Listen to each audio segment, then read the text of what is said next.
जुलमी काळ होता. दख्खनवर मुघल सत्ताकाल आणि आदिलशाही सत्ता यांचा दबदबा होता. प्रजेवर अन्याय, लूटमार, स्त्रियांवर अत्याचार होत होता. अशा या जुलमी काळात सिंदखेड राजा येथे एक दिव्य घटना घडली.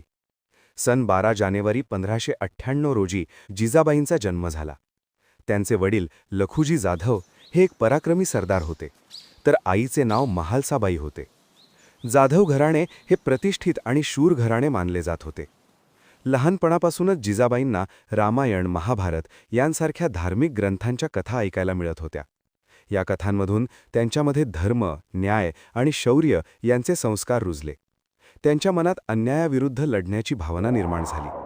नंतर सन 5 नोव्हेंबर 1605 रोजी त्यांचा विवाह शहाजी भोसले यांच्याशी झाला.